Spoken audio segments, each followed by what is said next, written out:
दोस्तों, कुछ बुजुर्ग लोग थे, बिल्कुल अकेले थे, पास में कुछ पैसा ना था। उन्होंने भीख मांगकर अपना गुजारा चलाने का फैसला किया। वो मजबूर थे, वो भी क्या करते, कहाँ से गुजारा चलाते। वो एक ही साथ एक फ्लाईओवर के नीचे रहते थे, धूप छांव से बचे रहते थे। सर्दियों की एक शाम थी, बहुत ठंड थी, कड़ाके की ठंड थी। वो बुजुर्ग एक साथ बैठ के हंसी मजाक कर रहे थे। कहीं से दाल में थोड़ी मूंगफलियां मिल गई थी, उनको शौक से खा रहे थे। तभी एक आवाज सुनाई पड़ी। दूर से कोई चल के आ रहा था। मठरी ले लो, ताजी मठरी ले लो, चटनी के साथ मठरी ले लो। तभी एक उनसे भी बुजुर्ग, बिल्कुल बूढ़ा और कमजोर इंसान उनके पास चल के आया। उसके कंधे पर एक टोकरा था। उन्हें देखकर वो मुस्कुराया, अपना टोकरा उतारा, जमीन पर रखा, कुछ ताजी मठरियां निकाली, थोड़ी सी चटनी ली और उन बुजुर्गों को दे दी। उस इतने बुजुर्ग कमजोर व्यक्ति को देखकर वो लोग शर्मा गए, उन्हें शर्म आई। खासकर उससे मठरी लेते हुए उन्होंने मना कर दिया, नहीं बाबा, तुम तो बहुत बूढ़े हो, तुम हमें क्यों दे रहे हो, हमें तुमसे नहीं चाहिए। पर वो बुजुर्ग माना नहीं।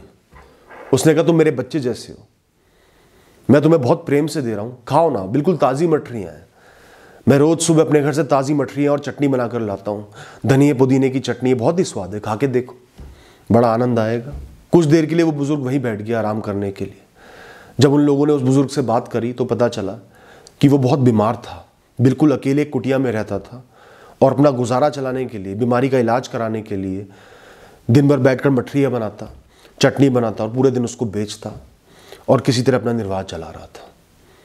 कुछ देर बैठने के बाद वो बुजुर्ग उठा, आगे बढ़ गया और फिर से जोर जोर से कहने लगा, मठरी ले लो, ताज़ी मठरी ले लो, चटनी के साथ मठरी ले लो।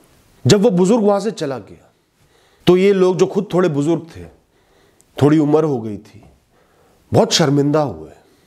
अब तक तो ये खुद को कमजोर समझ रहे थे, बेसहारा समझ रहे थे कि हम काम करने की योग्य ही नहीं रहे, हमारा कोई परिवार नहीं है, हमारा खर्चा नहीं चल पा रहा। लेकिन उस बुजुर्ग को देख के, उसके कर्मों को देख के, उसकी हिम्मत को देख के इनको बड़ी ग्लानि आई।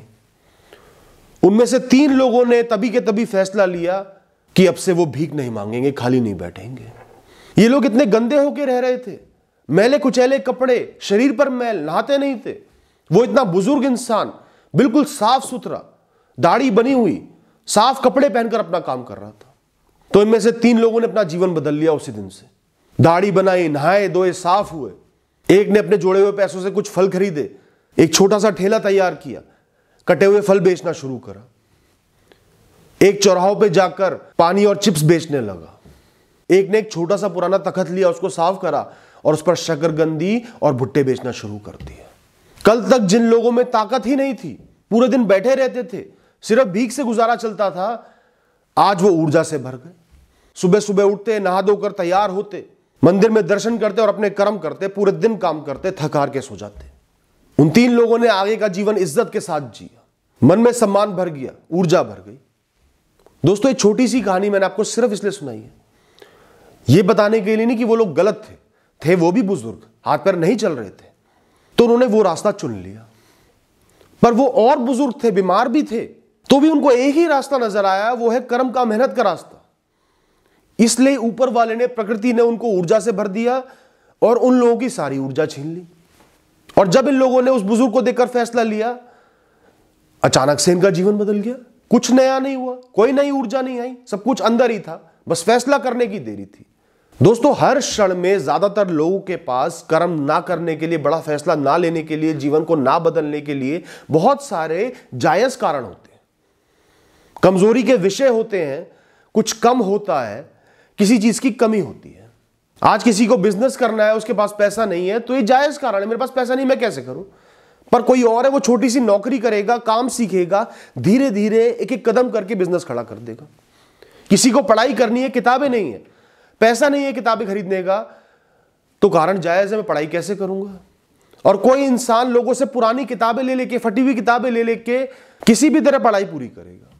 किसी इंसान की सेहत जवाब दे गई, कुछ बीमारियां हैं, जायज कारण है बिस्तर पर पड़ जाने का, हाथ पैर छोड़ देने का। और कई लोग ऐसे हैं, इतने बीमार होने के बाद भी सुबह नहा धोकर पूरे दिन मेहनत करते हैं, काम करते हैं, आप उनको देख के अंदाजा भी नहीं लगा सकते ये इतना बीमार है। आप सबने ऐसे लोग देखे होंगे, कई बहुत बुजुर्ग देखे होंगे काम करते हुए।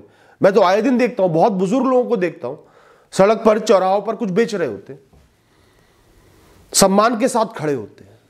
दोस्तों, आपको सिर्फ एहसास करना है कि चाहे जो भी कमी हो, जो कुछ भी कम हो, कितनी ही कमजोरी दिख रही हो, उनके साथ भी, उनके होते हुए भी मैं अपने कर्म कर सकता हूं। जितना कर सकता हूं उतना तो कर ही सकता हूं। अगर मैं चीते की तरह ना भी दौड़ पाऊं, कम से कम चींटी की तरह आगे तो बढ़ सकता हूं। सिर्फ खुद से कमिटमेंट करना है, एक फैसला लेना है कि मुझे कर्म योगी बनना है, मुझे अपना रास्ता बनाना ही बनाना है, मुझे आगे बढ़ना ही बढ़ना है, मेहनत करनी ही करनी है, सम्मान के साथ जीना ही जीना है, इस परेशानी का हल निकालना ही निकालना है, अपनी राह बनानी ही बनानी है। चाहे पूरी दुनिया मेरे खिलाफ हो, सब रिश्तेदार मेरे खिलाफ हो। होता ना कई लोगों में, कई घरों में घर वाले बच्चे को पढ़ने नहीं देना चाहते, इसकी तो शादी करो, धक्का दो, तू पढ़ ही मत, किताबें नहीं देंगे। उसमें भी कुछ होते हैं बच्चे जो पढ़ लिख के आगे बढ़ जाते हैं, क्योंकि वो हार नहीं मानते, लड़ते हैं, झगड़ते हैं, गालियां खाते हैं, कई बार मारपीट भी सहते हैं, पर पढ़ के आगे बढ़ जाते हैं, क्योंकि उनको कुछ नजर नहीं आता, उनको एक ही रास्ता नजर आता है। कमजोरी उनके जीवन में विषय ही नहीं है। तो आज आपके जीवन में चाहे जितनी भी कमियां हो, जो भी कम हो, एक बड़ा फैसला लो, सिर्फ एक राह सामने देखो, वो है कर्म की राह। मुझे कोशिश तो करनी है, आगे तो बढ़ना ही है, चाहे जैसे भी पढ़ो। Thank you and all the best.